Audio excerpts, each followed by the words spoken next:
ये मान के चलिए कि 20 किलो का डंबल के बराबर है। 1, 2, 3, 4, 5, 6, 7। अस्सलाम वालेकुम everyone, I hope you doing well. आज के ब्लॉग में मैं थोड़ा सा फ्रस्ट्रेटेड हूँ अपने कॉलेज को लेके, क्योंकि पता नहीं कौन से शख्सियत ने ये बोला है कि कॉलेज में जाके आपके मज़े ही मज़े होंगे। अभी मैं आपको मज़े बताता हूँ कि एक्चुअल में मज़े क्या है। मुझे तो लगता है कि कॉलेज से ज़्यादा स्कूल में इतनी मैंने पढ़ाई नहीं की होगी जितनी मैंने कॉलेज में आके पढ़ाई कर ली है। जहाँ तक कि स्कूल में शायद एक पेज पे मैं सारे के सारे सब्जेक्ट्स लिखता था, और यहाँ पे आते ही यकीन नहीं करोगे कि एक सब्जेक्ट के लिए at least 2 copy with full explanation लगते हैं यहाँ पे, और तब भी आपको फुल मार्क्स नहीं मिलता है। यही सब चीज़ें हैं, बहुत ही ज़्यादा दिक्कत होती है। कभी कभी बुरा लगता है कि इतना ज़्यादा एफर्ट कर दिया है फिर भी मार्क्स नहीं मिल रहे हैं। कभी एफर्ट ना करो तो उल्टा मार्क्स ज़्यादा मिल जाते हैं। ये सिस्टम समझ में नहीं आता है। I show you what I am talking about. आपको मैं मज़े दिखाता हूँ कि एक्चुअल में मज़ा है क्या। तो फिलहाल मेरे आप में शायद ये कॉपीज देख पा रहे होगे। ये मान के चलिए कि 20 किलो का डंबल के बराबर है। 1, 2, 3, 4, 5, 6, 7। ये 7 कॉपीज हैं, और मुझे अपने स्कूल में 7 पेजेस भी नहीं लगते थे 7 सब्जेक्ट को कंप्लीट करने के लिए, और यहाँ पे 7 कॉपीज मुझे पढ़नी पड़ती हैं। तो इसको मैं अभी आपको दिखाता हूँ।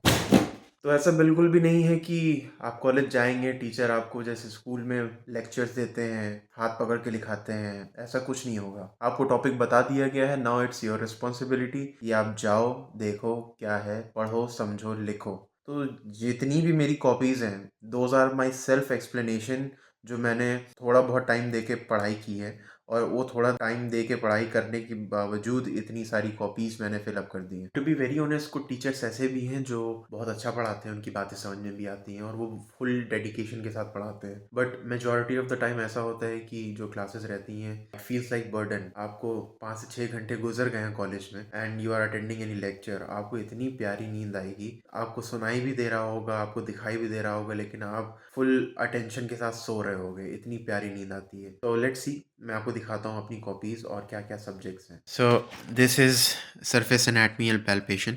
इसमें क्या होता है कि पेशेंट के कंसेंट के साथ अगर उसको कोई दिक्कत है तो उसके कंसेंट के साथ we touch their body parts, ताकि हम लोग पता लगा सकें कि क्या उनको डिफॉर्मिटी है, क्या दिक्कत आई हुई है। This is all about surface anatomy. इसका भी रिसेंटली वाइवा देकर आया हूँ मैं। अगर आप लोग बता पाएँ कि ये कौन सा स्ट्रक्चर है कमेंट सेक्शन में let me know. Next one is muscle nerves origin and insertion. ये ज़रूरी है बहुत फिजियोथेरेपिस्ट के लिए कि we have to know about the origin and insertion of every muscle.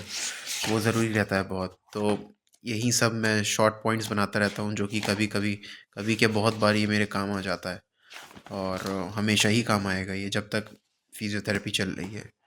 Now the next one is electrotherapy. तो मैंने इसमें दोनों डिवाइड कर दिया है, फर्स्ट ईयर और सेकेंड ईयर का दोनों। So this copy is filled. Electrotherapy में क्या होता है कि कुछ मशीन्स होती हैं, पेशेंट को कोई भी डिफ़ॉर्मिटी अगर हुई है तो उस डिफ़ॉर्मिटी के बाद हमें उसको चेक करने के बाद हमें कौन सी मशीन देनी है जिससे उसका पेन रिड्यूस हो जाए। तो उसके लिए हम लोग इलेक्ट्रोथेरेपी पढ़ते हैं। Now the next one is pathology. ये एडिशनल सब्जेक्ट है जो इसका यूज़ है बट उतना ज़्यादा यूज़ नहीं है। तो इसमें जितनी भी डिजीज़ेज आ जाती हैं, बहुत सारी डिजीज़ हैं, उनके बारे में we have to study about those things. Heart से रिलेटेड हो गया, जॉइंट से रिलेटेड हो गया, और जेनेटिक्स से रिलेटेड हो गया। ये सारी डिजीज़ेस होती हैं and this is also an additional subject जिसको मैं थोड़ा सा इग्नोर ही करता हूँ पढ़ना। This is first aid. इसकी कोई ज़रूरत नहीं है लेकिन तब भी पढ़ना पड़ता है, boring subject. Now next is MMT, manual muscle testing. ये भी बहुत इंटरेस्टिंग टॉपिक है, जहाँ पे हम लोग पेशेंट को जज करते हैं उसके मसल की कंडीशन के हिसाब से। जितनी स्ट्रेंथ होती है उसके हिसाब से उसको फर्दर एक्सरसाइज कराई जाती है ताकि वो और स्ट्रांग हो सके। कितनी कॉपीज हो गई? 1, 2, 3, 4, 5, 6। This is seventh copy. ये कौन सी है? This is basics of exercise therapy. ये दूसरी कॉपी है एक्सरसाइज थेरेपी की जो अभी मैंने आपको अभी दिखाई। सो this is the second part of exercise therapy. ये सब मुझे आने वाले 5 दिन के अंदर पूरा कंप्लीट करना है। पेपर आने वाला है guys. And this one is microbiology. सबसे यही सब्जेक्ट है जिसकी मैं बात कर रहा हूँ कि इसमें नींद आती है, बहुत प्यारी नींद आती है। आप आंखें खोल करके सो रहे होते हो अपने टीचर के सामने। So this is the worst subject I have ever studied. जल्दी से इससे छुटकारा हो। So these are all 8 copies जो मुझे कंप्लीट करनी है बिफोर 23rd या 24th, क्योंकि I guess 25th of November से पेपर स्टार्ट हो रहे हैं, और उसके बाद से इंशाल्लाह फ्री होंगे और आगे नए व्लॉग्स बनाएंगे। Let me show you something. Sheen, ये इनका नाम शीन है। इसको देखते ही इसकी आंखों को अगर आप फोकस करेंगे, she is more like a human.